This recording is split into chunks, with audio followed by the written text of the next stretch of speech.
একদিন যখন তানজেন নামের এক জেন সন্ন্যাসী এবং আরেকজন কম বয়সী সন্ন্যাসী ভ্রমণ করছিলেন, তখন তাদের সঙ্গে এক পরম রূপসী যুবতীর দেখা হলো, যিনি কিনা এক গভীর খরস্রোতা নদী পার করতে পারছিলেন না। তানজেন তাকে সাহায্য করবেন বললেন এবং তাকে পিঠে চড়িয়ে নদী পার করিয়ে দিলেন।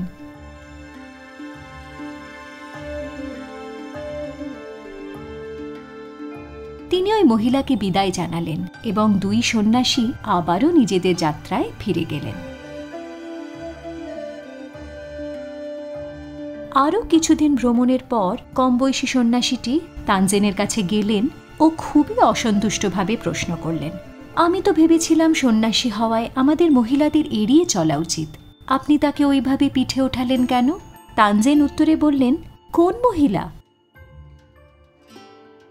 ও, মানে তুমি সেই মহিলার কথা বলছো? আমি তো ওনাকে অনেকদিন আগেই নামিয়ে এসেছি। তুমি কি এখনো তাকে বয়ে বেড়াচ্ছ? কম বয়সী সন্ন্যাসীটি এখনো তাকে বয়ে বেড়াচ্ছে, এই কথাটির মাধ্যমে তানজেন কি বোঝাতে চাইলেন? মনের চরিত্রটাই হলো এমন, যে কারণে মানুষ নিজেদের জীবনে সংগ্রাম করেন, তার কারণ হলো তারা নিজেদের মনের স্বরূপকে জানতে কোনো প্রচেষ্টাই করেননি। মনের একটা প্রাথমিক বিষয় হলো, আপনি যেটাকে বলেন আমি চাই না, সেটাই আপনার মনের প্রকৃতি হয়ে যায়, সেটাই আপনার মনের প্রধান উপাদান হয়ে দাঁড়ায়। যদি বলেন আমি হনুমানের কথা ভাবতে চাই না, আপনি প্রতিজ্ঞা নিলেন এখন থেকে আমি আর হনুমানের কথা ভাবব না, দেখবেন সারাদিন শুধু হনুমান নিয়েই ভেবে চলেছেন। যদি আপনি তেমন প্রতিজ্ঞা না নিতেন, তাহলে হয়তো হনুমানের কথা মনেও পড়তো না, যদি না সামনে একটাকে দেখতেন। তো একজন সন্ন্যাসী হওয়া, ব্রহ্মচারী হওয়া মানে প্রতিজ্ঞা নেওয়া নয় যে আমি কোনো মহিলাকে ছোঁব না।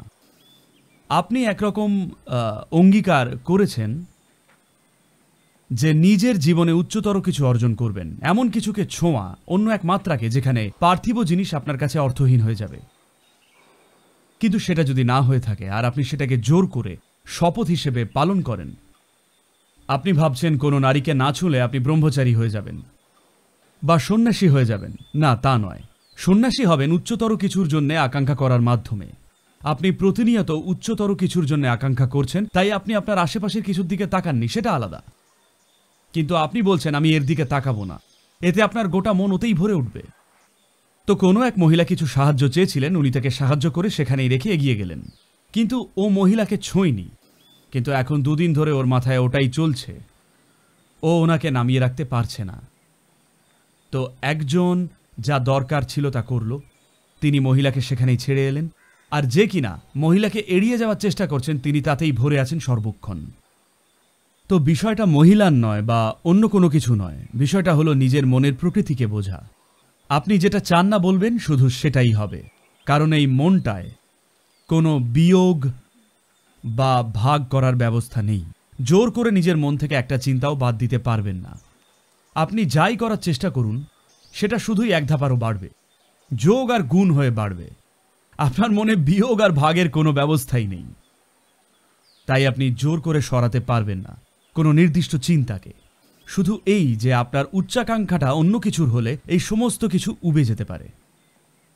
আপনি পাহাড়ে চূড়োয় যেতে চান, সেটাতেই ভীষণ একাগ্র হলে পাদদেশে কি আছে তা নিয়ে আপনার চিন্তাই নেই। যদি পাদদেশকে এড়িয়ে যেতে চান, তাহলে চূড়োয় পৌঁছবেন কি করে? কখনোই পৌঁছবেন না, তাই না? পাদদেশকে এড়িয়ে চললে আপনি আর কোন পথ দিয়ে চূড়োয় উঠবেন? আপনি জীবনে পৌঁছবেন না। আপনার মনোযোগ পাহাড়ের চূড়োয় থাকলে আপনি পাদদেশ পেরিয়ে যাবেন, আর সেটা খেয়ালও পর্যন্ত করবেন না। তো এই মহিলাটিকে সাহায্য করাটা তার মনে আহামরি কিছুই ছিল না। হয়তো নারী বা পুরুষ চিনতেও ওনার বয়ে গিয়েছিল, কেউ সাহায্য চেয়েছিল, উনি কেবল সাহায্য করে এগিয়ে গেলেন। কিন্তু এই লোকটা যে মহিলাটিকে এড়ানোর চেষ্টা করছেন, তার মন তাতেই ভরে আছে।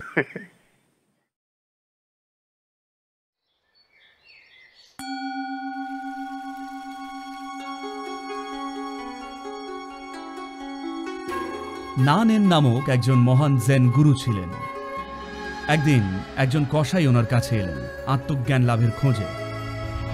উনি নির্দেশ করছেন, আপনি স্বয়ং নিজেই একজন বুদ্ধ, আপনি আমারই মতো। উনি সবাইকে বলে বেড়াতে লাগলেন ভগবানের মনে কি আছে আমার তাতে বয়ে গেছে, আমি জানি আমার মনে কি আছে।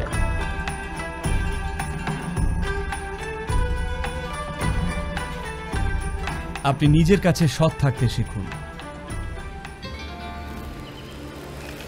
আর কোথাও যাওয়ার চেষ্টা করবেন না, এমনি ওটা হবে, কারণ যাওয়ার কোথাও নেই।